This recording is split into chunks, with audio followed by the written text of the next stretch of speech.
हर माँ बाप का सपना होता है कि उनका बच्चा खूब पढ़े और उसके खूब नंबर आए, और बच्चा पढ़ता भी है। लेकिन कई बार उसके नंबर उतने नहीं आते हैं जितनी उसने मेहनत की, क्योंकि उसे हर कोई ये तो बताता है कि पढ़ना जरूरी है, लेकिन कोई ये नहीं बताता है कि किस तरह से पढ़ना चाहिए या फिर पढ़ाई का तरीका क्या होना चाहिए जिससे कि परीक्षा में अधिक से अधिक नंबर प्राप्त किए जा सके। अब आपके दिमाग में एक सवाल आया होगा कि आखिर पढ़ाई कैसे करें। तो कोई भी इंसान पढ़ाई करते समय अपने पढ़ने की क्षमता और पढ़ने के तरीके को विकसित करना चाहता है।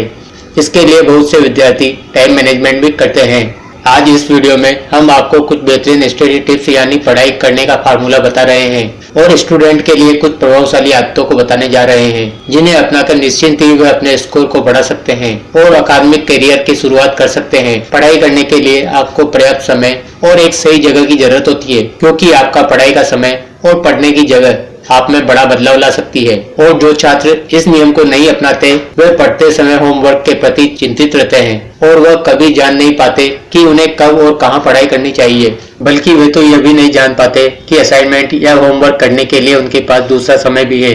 पढ़ने का समय और पढ़ने की जगह निर्धारित करने से आपको पढ़ाई करते समय कोई चिंता नहीं होगी और आप खुले दिमाग से पढ़ाई कर सकोगे। इसके लिए सबसे पहले आप अपनी मनोदशा निर्धारित करें। केवल आप ही हैं जो जानते हैं आपको कौन से काम करने हैं। क्या आप हल्के बैकग्राउंड म्यूजिक में कोई काम कर सकते हैं, या शुरू करने से पहले यदि आपके सामने खाना रखा हो। मेरे हिसाब से आप सुबह सुबह और क्लासेज में ही अच्छी तरह से पढ़ सकते हैं। हो सकता है कि आप रात में जागने वाले उल्लू भी हो जिनका दिमाग रात 1 से 3 के बीच अच्छा काम करता हो। यह कोई मायने नहीं रखता कि आपका मूड कैसा है, बल्कि ये मायने रखता है कि आप अपने काम के प्रति कितने ईमानदार हो और काम करने की कितनी इच्छा आपके अंदर है। इसके बाद आप अभ्यास समूह स्टडी ग्रुप ढूंढने की कोशिश करें। जब आप एक सही स्टडी ग्रुप ढूंढने में सफल हो जाते हो तो आप आसानी से कठिन विषय और कोर्स मटेरियल को भी आसानी से हल कर लेते हो। हमेशा इस मुहावरे को याद रखें, 1 सर से 2 सर बेहतर है और 2 सर से 3 सर बेहतर है। यह कहावत इस विषय पर सही साबित होती है। जब भी हो सके तब क्लास डिस्कशन में भाग लेना चाहिए।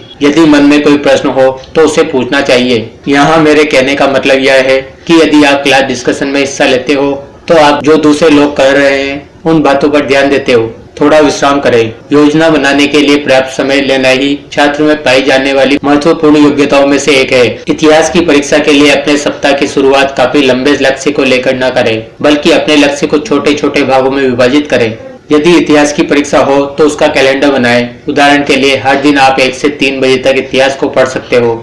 ऐसा करने से आपको हफ्तों तक लगातार इतिहास पढ़ने की जरूरत नहीं होगी। किसी की सहायता लेने से न शर्माएं। शुरू में या बाद में हर छात्र एक ऐसी परिस्थिति से होकर गुजरता है जब उसे किसी की मदद की जरूरत होती है, क्योंकि कुछ विषय छात्र के सर के ऊपर से जाने लगते हैं, जिसमें गणित मुख्य रूप से शामिल है। बहुत से छात्र ऐसे समय में मेहनत करते रहते हैं, लेकिन फिर भी समझ न आने पर गुस्सा होते हैं और नाराज होते हैं। लेकिन यदि आप किसी से सहायता लो तो आपको गुस्सा होने की जरूरत ही नहीं होगी। यदि जिनसे आपने प्रश्न पूछा उन्हें उसका उत्तर या हल नहीं पता तो आप किसी और से भी सहायता ले सकते हैं। सहायता लेते समय आपको जरा भी शर्माना नहीं चाहिए, क्योंकि किसी की सहायता लेने से आप अपने दिमाग की आंतरिक दुविधाओं को भी दूर कर सकते हो। प्रेरणा, यदि आप प्रेरित नहीं हो और आपका रवैया भी काफी कमजोर है तो आपका पढ़ने का समय ज्यादा उत्पादित नहीं हो सकता, क्योंकि कोई भी परीक्षा पास करने का आपके पास एक ही मौका होता है। इसलिए पढ़ाई करने के लिए ऐसे समय का चुनाव करें जिस समय आप प्रेरित रहते हो और प्रश्न हल करने के लिए भी तैयार रहते हो। टाइम मैनेजमेंट, ये वह समय नहीं है जो आपने पढ़ाई करने में बिताया, बल्कि ये वह समय है कि उस समय में आपने क्या हासिल किया। 40 घंटे परीक्षा की पढ़ाई करने में बिताना और अंत में उसमें केवल C ग्रेड मिलना, मतलब आप अपने समय को व्यर्थ गवा रहे हो। इसलिए आपको अपने स्टडी प्लान को विकसित करने की जरूरत है और समय का सदुपयोग करने की जरूरत है, तभी आप बेहतर परिणाम रिजल्ट पा सकते हो। यदि आपको कोई विषय समझ नहीं आया या आपको थोड़ा शक है तो निश्चिंत होकर अपने सलाहकार, परिवार, दोस्त या फिर सर से पूछ सकते हैं, क्योंकि किसी भी विषय पर यदि शक हो तो उसे दूर करना बहुत जरूरी होता है। नहीं तो पढ़ाई करते समय वह विषय जरा भी समझ में नहीं आएगा। ध्यान केंद्रित करने की योग्यता का होना छात्रों में पाई जाने वाली मुख्य योग्यताओं में से एक है, क्योंकि हर वक्त पढ़ाई करते समय आपके आसपास का वातावरण शांत नहीं हो सकता। इसलिए आपको पढ़ाई करते समय विषय पर ध्यान केंद्रित करने की जरूरत है। आपको अपना पूरा ध्यान अपने विषय पर ही देना चाहिए। पढ़ाई को बोझ न बनाएं। अगर आपने अपनी पढ़ाई को बोझ बना लिया है तो आप इसे आज ही छोड़ दें और कोई दूसरा रास्ता अपना ले, क्योंकि बोझ के साथ पढ़ाई नहीं होती। पढ़ाई का बोझ लेकर आप केवल किताबों के साथ रह सकते हैं, उनमें लिखा ज्ञान प्राप्त नहीं कर सकते। आप पढ़ाई को सामान्य तरीके से लेकर इससे प्यार करने की कोशिश करें, इसकी अहमियत समझें और फिर पढ़ाई करें। बोझ बनाकर पढ़ने से आपके नंबर नहीं आएंगे, बल्कि इसे हल्का बनाएं और इसमें अपना इंटरेस्ट जगाने की कोशिश करें। पढ़ने से पहले यह तय करें कि पढ़ना क्या है। कई बार ऐसा होता है कि हम वो चीजें पढ़ते रहते हैं जो हमारे काम की नहीं होती है।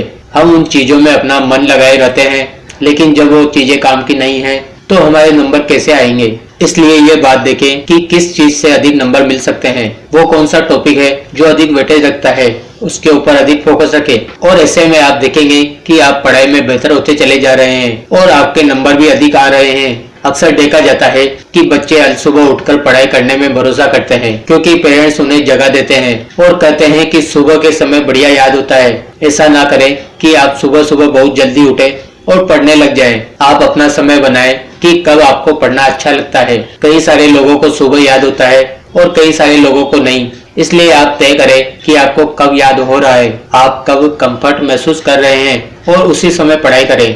यदि आप उस समय पढ़ेंगे जब आपका मन करेगा तो आपका मन भी लगेगा और आपके अच्छे नंबर भी आएंगे।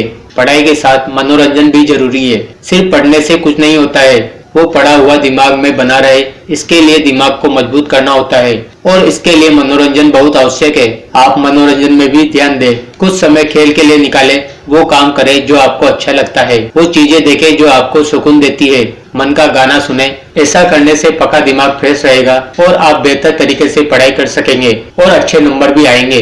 टुकड़ों में पढ़ने से बचें। अक्सर देखा जाता है कि बच्चे टुकड़ों में पढ़ते हैं, यानी कि कुछ देर पढ़ाई की और फिर उठ के चल गए और फिर सोने लगे और फिर पढ़ने लगे। आप ऐसा ना करें, नहीं तो आप कुछ भी कवर नहीं कर पाएंगे। आप एक साथ पढ़ें, भले ही 1 घंटा पढ़ें, लेकिन एक साथ पढ़ें। ऐसे में आपकी सीटिंग कैपेसिटी बढ़ेगी और आप अधिक अच्छे तरीके से एग्जाम में लिख सकेंगे, जिससे आपके अच्छे नंबर आएंगे। हर सब्जेक्ट बेहतर ना करें। अक्सर देखा जाता है कि हम हर एक सब्जेक्ट में अधिक नंबर लाने की फिराक में रहते हैं, जबकि ऐसा सबके साथ संभव नहीं होता है। हर इंसान का कोई ना कोई एक विषय कमजोर होता है, लेकिन उसकी एवज में दूसरा विषय मजबूत होता है, जो कि कमजोर वाले विषय का नंबर कवर कर देता है। आप भी ऐसा ही करें कि आपके कमजोर वाले विषय को थोड़ा मजबूत और मजबूत वाले विषय को और अधिक मजबूत बनाएं और फिर आप देखेंगे कि आपके नंबर अच्छे आने लग जाएंगे। दोस्तों, हमारा वादा है आपसे, यदि आपने इन तरीकों को सही से फॉलो किया तो आपको अच्छे नंबर लाने से दुनिया की कोई ताकत नहीं रोक सकती। यदि आपको यह जानकारी पसंद आई हो तो कृपया वीडियो को लाइक कर हमारे चैनल को सब्सक्राइब कर बेल बटन को ऑन कर दीजिए, ताकि इस तरह की और भी वीडियो आपको सबसे पहले मिल सके। धन्यवाद।